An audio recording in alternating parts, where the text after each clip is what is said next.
আমাদের এখন একটা বাবরি মসজিদ তৈরি করেছে, এই নিয়ে একটা ইস্যু চলছে। ইস্যু দেখুন, আমরা মুসলিম সমাজ, আমাদের একতা হতে হবে। একজন নর্দমার কীট, খারাপ মানুষ, সব সময় খারাপ কাজ করে। ওর দ্বারা যদি একটা ভালো কাজ হয়, আমরা তাকে সাপোর্ট করব, আমরা তাকে মেনে নেব, আমরা তাকে শাহবাজ জানাবো। ওর খারাপ ইতিহাস, খারাপ কাজ, খারাপ কথা বের করবো না। কেন জানেন? একটা ইতিহাস আমার জানা আছে।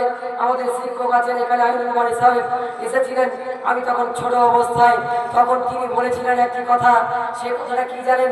একজন মদখোর লোক যে মদখোর লোক রাস্তার পথে অতিক্রম করে যাচ্ছিলেন, আর যেতে যেতে যেতে যেতে যেতে যেতে একটা আল কুরআনের একটা পৃষ্ঠাকে ছিঁড়া দেখতে পেয়েছে যে হ্যাঁ পুকুর পাড়ে পড়ে আছে, অথচ সে মদ ভাটিতে যাচ্ছেন।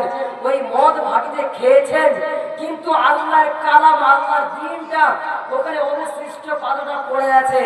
ওই মাতলামি অবস্থায় ছুটে গেলেন বাড়িতে, দেখলেন যেটা আল্লাহর কালাম, কালো কালি লেখা, আমি একে অসম্মান করবো না, আমি খারাপ, আমি মদ খাই, আমি আমার ব্যক্তিত্ব ব্যাপার, আমি জাহান্নাম যাবো, একে আর ছুঁবো না, রাখবো না। তখন তিনি বাড়ি গেলেন, বিবিকে রেখে বলেন, বিবি সাবানটা তাড়াতাড়ি করে নিয়ে এসো, পানিটা তাড়াতাড়ি করে রেডি করো, আমি তাড়াতাড়ি গোসল করবো। তাড়াতাড়ি করে গোসল করলেন, আর গোসল করার পরে সাবান শ্যাম্পু লেগে গোসল করলেন। করে নেওয়ার পরে ওই পৃষ্ঠাটাকে বাড়িতে নিয়ে গেলেন, আর নিয়ে গিয়ে বললেন, বিবিকে কাঁদতে কাঁদতে বললেন, হে আমার গিন্নি, হে আমার বিবি, আজ থেকে আমি তওবা করছি, আজ থেকে আমি তওবা ইস্তেগফার করছি, আজ থেকে আমি তওবা করছি, আল্লাহর কাছে ক্ষমা চাইছি। যতদিন আমি মদ খেয়েছি, যতদিন আমি এইরকম মাতলামি করেছি, আজ থেকে আর করবো না, আজ থেকে মাতলামি ছেড়ে দেবো। এই আল্লাহর দ্বীনকে, আল্লাহর কোরআনকে মেনে নেবো, আল্লাহর কোরআনকে আমি বুকে জায়গা দেবো।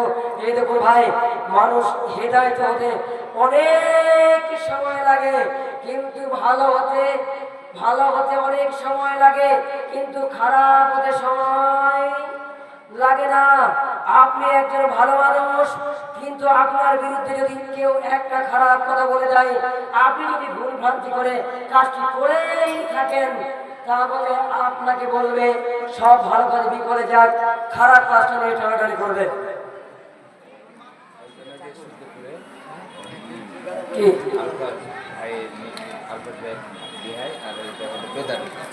মাশাআল্লাহ, জাযাকাল্লাহ খায়রান। বিদার নামে আল্লাহ এখানে ছিল 500 টাকা দানে থাকে চেনা গেল। আমি আল্লাহ দোয়া করে ঝুলতে থাকার, আল্লাহ তুমি নেকি দিও পাহাড়ের পাহাড়, যে উদ্দেশ্যে নিয়েছে করিয়াছে দান, উদ্দেশ্য পূরণ করো তুমি রহমান। আল্লাহুম্মা সাল্লি আলাইহি ওয়া বারিক আলা। আর একজন ব্যক্তি 500 টাকা দান করেছে, আল্লাহ তুমি দানকে গ্রহণ করো। আল্লাহ যে উদ্দেশ্যে দান করেছে, উদ্দেশ্যকে পূর্ণ করো। যে নিয়তে দান করেছে, আল্লাহ তুমি নিয়তকে পূর্ণ করো। কেউ মারা গিয়ে থাকলে তাদের এই 500 টাকার বিনিময়ে কবরে আযাবকে মাফ করো। আমিন আমিন সুম্মা আমিন। আল্লাহুম্মা সাল্লি আলাইহি, আল্লাহুম্মা বারিক আলা। আমি এখান থেকে বক্তব্য শেষ করছি। মাইকম্যানকে আবার বলছি, আমার এন্দাদুল ভাই আসছে, ওনাকে অনেকক্ষণ চালাতে হবে, কিন্তু ঘন্টা অনেক টানছে, চুমুকটা মনে হয় টানছে, এরকম হচ্ছে। মাইকটা ঠিক করেন।